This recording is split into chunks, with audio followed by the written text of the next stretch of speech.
السلام علیکم۔ کبھی کبھی ایسا ہوتا ہے کہ جب ہم صبح کو بیدار ہوئے تو ہم نے دیکھا کہ ہماری حالت ناپاکی کی ہے۔ کوئی بھی وجہ ہو سکتی ہے، حالت جنابت ہو سکتی ہے، احتلام ہو سکتا ہے، وغیرہ وغیرہ۔ تو اگر ہم نے دیکھا کہ ہماری حالت جنابت ہے، ناپاکی کی ہے، اور ادھر دوسری طرف روزے کا وقت بہت کم ہے، یعنی اگر ہم غسل خانے میں چلے گئے، یعنی نہانے کے لیے چلے گئے،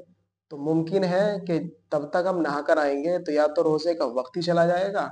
یا اتنا وقت باقی رہ جائے گا کہ ہم اس میں اچھی طرح سے سحری نہیں کھا سکتے۔ تو کیا ناپاکی کی کنڈیشن میں اور ناپاکی کی حالت میں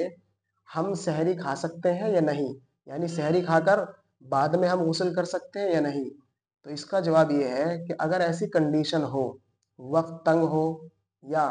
وقت تو تنگ نہیں تھا، البتہ اس کو نہانے میں اتنا ٹائم لگتا ہے کہ نہاتے نہاتے اس نے وقت کو تنگ کر دیا،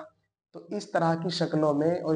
اس طرح کی کنڈیشنوں میں مسئلہ یہ ہے کہ وہ بغیر غسل کیے ہوئے یعنی ناپاکی کی حالت میں ہی سحری کھائے گا۔ سحری کھانے کے بعد اب وہ غسل کرے گا۔ البتہ اگر اس کے پاس اتنا ٹائم تھا کہ وہ آسانی سے سحری کھا سکتا تھا اور غسل بھی کر سکتا تھا تو اس کو پہلے غسل کرنا چاہیے، اور اگر اس نے ایسا نہیں کیا تو روزہ تو اب بھی ہو جائے گا، روزہ اب بھی ہو جائے گا، لیکن ادب کے خلاف ہوگا اور مستحب کے خلاف ہوگا،